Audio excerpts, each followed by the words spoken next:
Hola, hola, hola, hola. Bienvenidos al podcast Una mente liberada. Estaré a cargo de este conversatorio con el principal objetivo de hablar del libro de Stephen Hayes, Una mente liberada, la guía esencial de la terapia de aceptación y compromiso.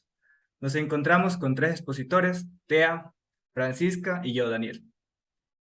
Bueno, como introducción, este libro comienza con el capítulo La necesidad de virar, en la que expone que la vida debería ser cada vez más fácil, pero en realidad no es así. A medida que la tecnología ha avanzado, nuestra cultura y nuestras mentes no se han ajustado. Por ejemplo, caminamos por este mundo como dispositivos como este, de alta tecnología, en nuestros bolsillos que pueden conectarnos con innumerables personas con solo tocar un botón. Podemos conectarnos con nuestra familia, nuestro trabajo, amigos, con medios de comunicación, con celebridades. Incluso existen estereotipos globales gracias a esto.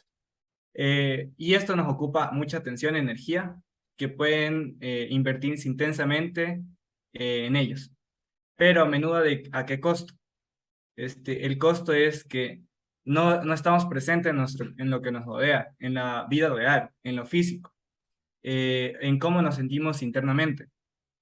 Eh, Sabemos que las enfermedades mentales se han convertido en un problema cada vez más grande históricamente.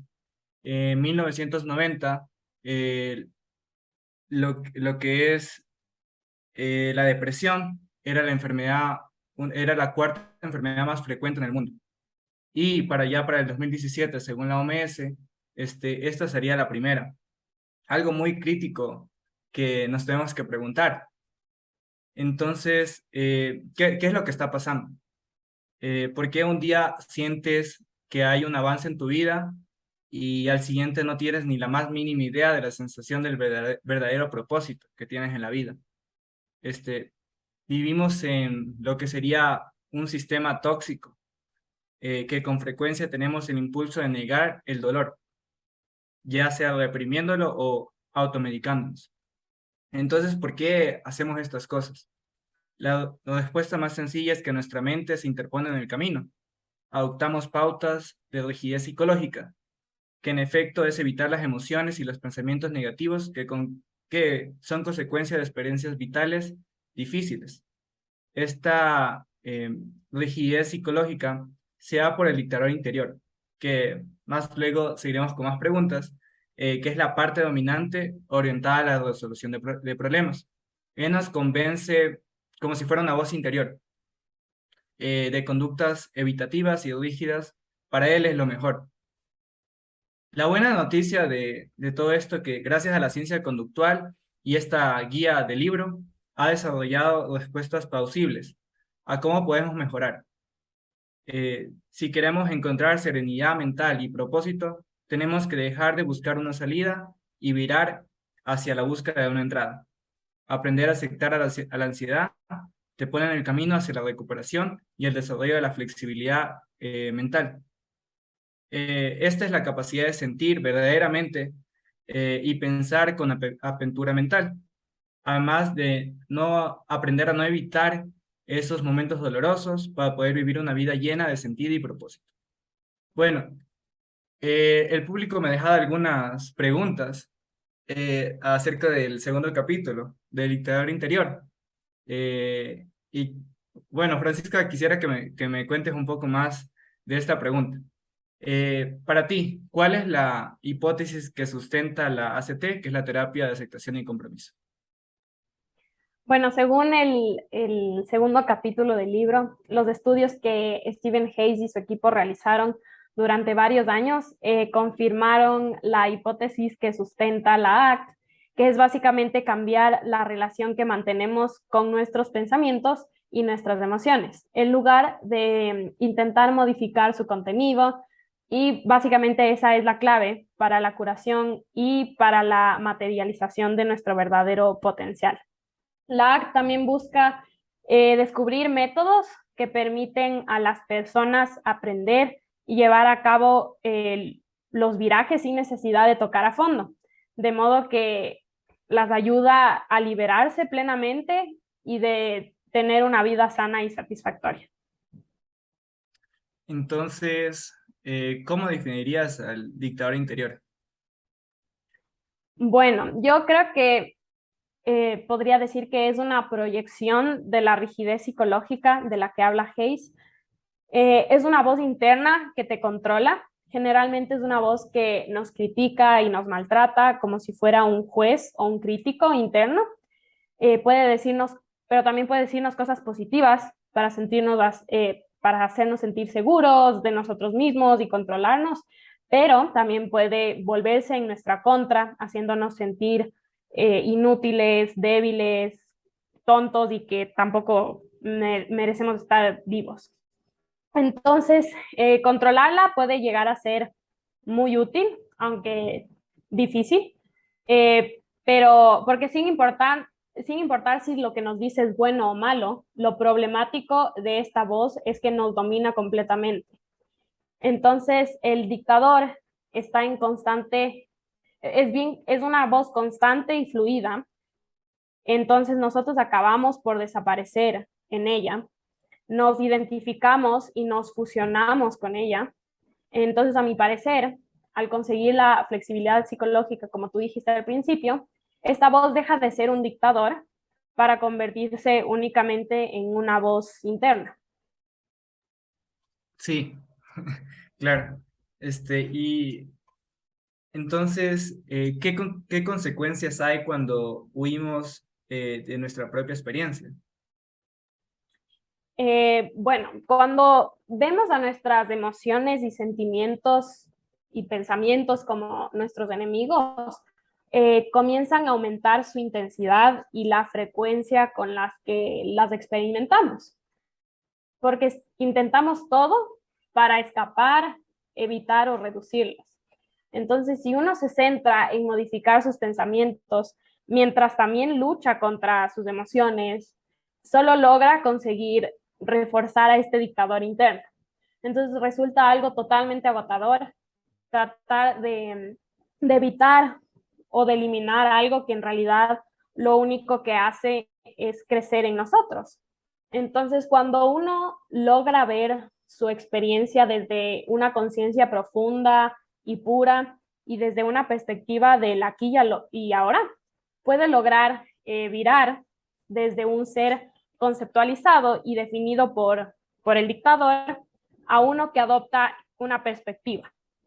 Entonces, nuestros pensamientos son generados de forma constante y automática y se asegura que es posible decidir a qué pensamientos prestar atención y cuáles usar como una guía para nuestra conducta.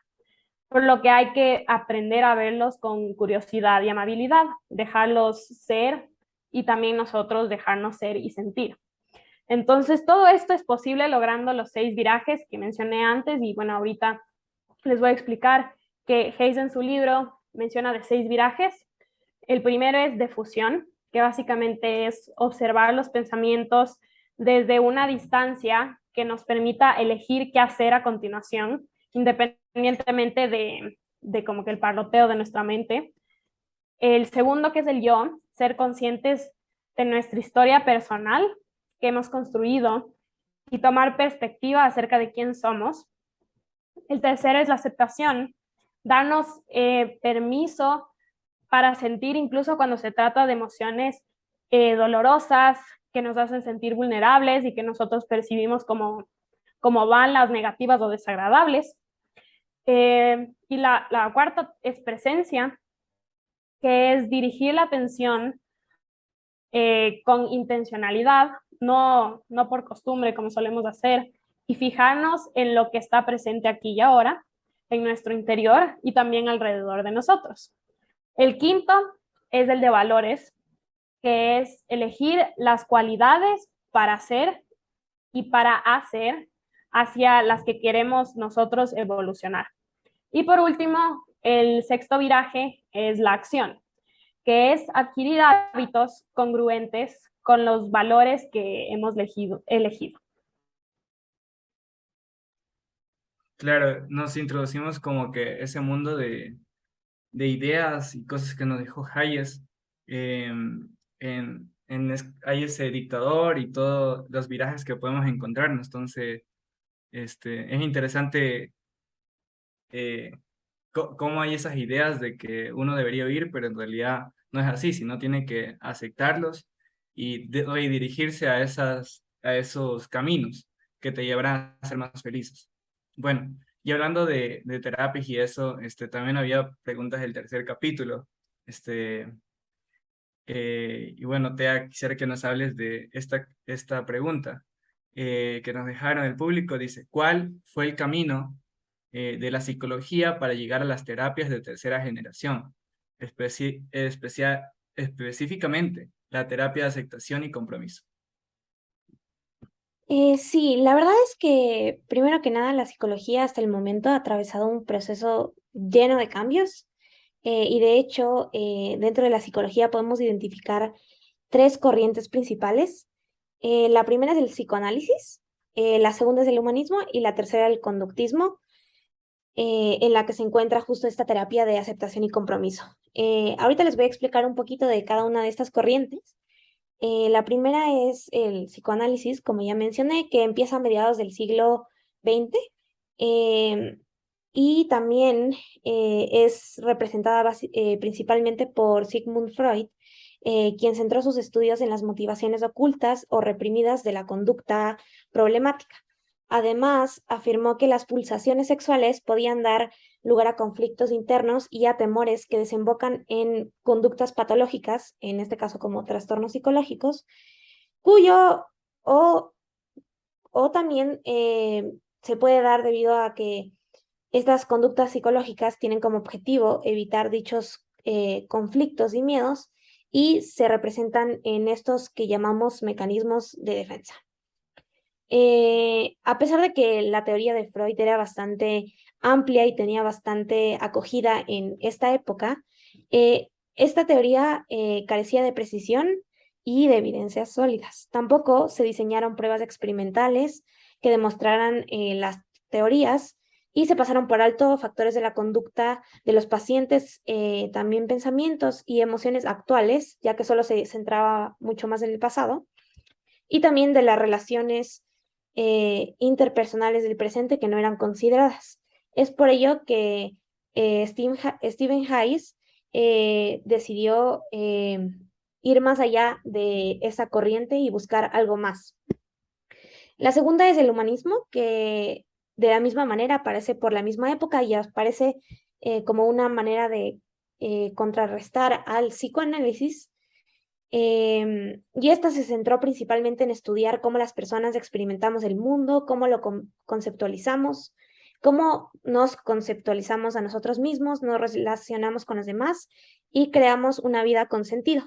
También se enfocó en el estudio de tres conceptos principales, que son la empatía, la autenticidad y el sentimiento del yo.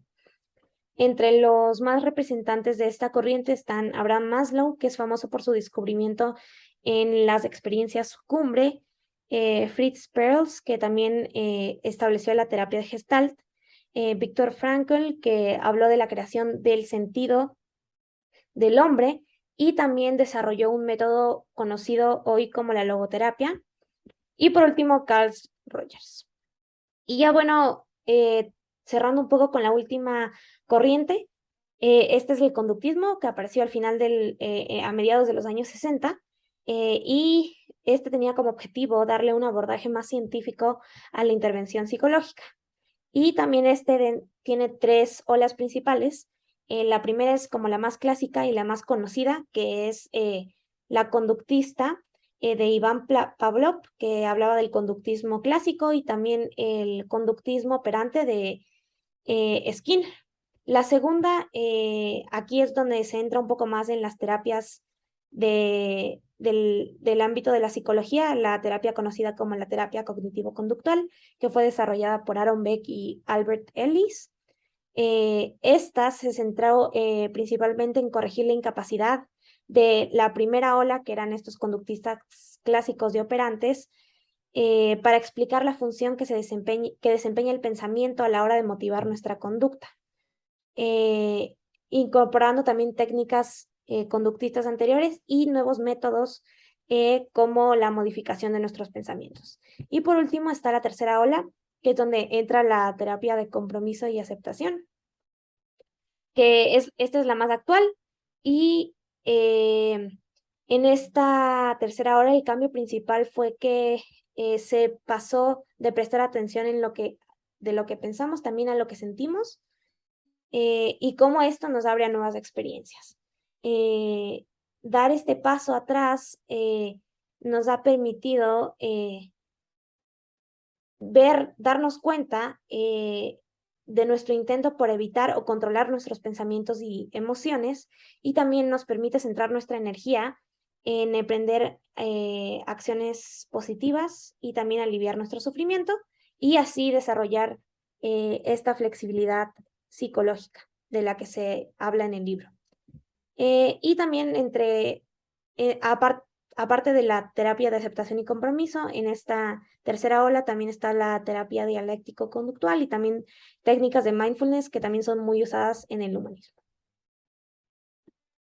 Bueno, se ha hablado, bueno, en esta época y hasta la actual, se ha hablado de muchas corrientes psicológicas. Eh, pero, ¿por qué se acudió al desarrollo de esta terapia de aceptación y compromiso? Bueno, principalmente esto parte a partir de una experiencia de Steve Hayes con su ansiedad y con las terapias a las que había asistido, y no obtuvo una solución concreta al problema que tenía, ya que la mayoría trataban de enfocarse netamente en la evitación de estos pensamientos y sentimientos. Entonces, hasta el momento, las terapias conocidas no le permitían al autor responder de manera eficiente a los porqués de los diferentes comportamientos, sentimientos y pensamientos del ser humano. Entonces, él llegó como a la conclusión de que toda intervención psicológica y psiquiátrica debería contener una serie de cosas, específicamente un conjunto de estrategias que sean útiles y eficaces para promover cambios vitales en nuestra vida. También se debe saber que estas terapias deben abordar aspectos fundamentales como la emoción, la cognición, la biología y las motivaciones humanas. Y también exigir métodos que sean comprobados científicamente y hacerlo mediante procesos de cambio que tengan precisión, alcance y profundidad. Y por último, también deben ser contextualizados y sobre todo tomar importancia de los porqués. Entonces, al desarrollar la terapia de aceptación y compromiso, Hayes trata de responder a estos porqués a la medida de lo posible y también de usar estos criterios, en especial el único de contextualizar nuestros problemas y nuestras situaciones para poder trabajar en terapia. Bueno, tú habías mencionado también de un respaldo científico y había una pregunta que nos había dejado el público de ¿qué tan relevante es la biología en la psicología? Esa es una gran pregunta. La verdad es que la psicología y la biología son algo que van de la mano, y la biología es fundamental para el conocimiento de la psicología, en especial porque las alteraciones biológicas de nuestros comportamientos influyen mucho también en nuestros pensamientos y sentimientos. Pero es importante resaltar que la biología y la neurociencia no es el único factor a considerar cuando estamos hablando de la psicología, sino que existen factores que son igual de importantes. Y como sabemos, la genética también entra dentro de esto. Y algo que es muy conocido en general por el público es que los genes son responsables de muchos de los trastornos psicológicos, pero actualmente se sabe que no es solo un gen el responsable, sino son varios. Entonces esto nos da una visión mucho más amplia de la biología y la psicología, y esto nos da a entender que no existe una causa única. Entonces, por ello, hay que considerar también los factores epigenéticos, que son estos factores que nos hablan de cómo el contexto influye en nuestros genes, además también de considerar factores sociales, emocionales, contextuales, situaciones de adversidad, el factor de falta de apoyo social, etc. Y bueno, ahora refiriéndonos a la conexión de la biología con la teoría de aceptación y compromiso, esta terapia se ha visto bastante beneficiada ha beneficiado bastante a la biología, ya que se ha dado a conocer en varios estudios que la flexibilidad psicológica puede ejercer un efecto muy potente en el funcionamiento de los genes, es decir, que puede cambiar cómo resulta nuestra vida y la aparición o no de un trastorno psicológico en un futuro. Y también en esta flexibilidad psicológica nos permite que las conductas modifiquen a nuestro cerebro y todas las funciones biológicas de este. Bueno, muchas gracias, Tea, Francisca, los participantes de este podcast. Eso fue todo por hoy. Y gracias al público por escucharnos y nos vemos en la próxima. Gracias. Gracias.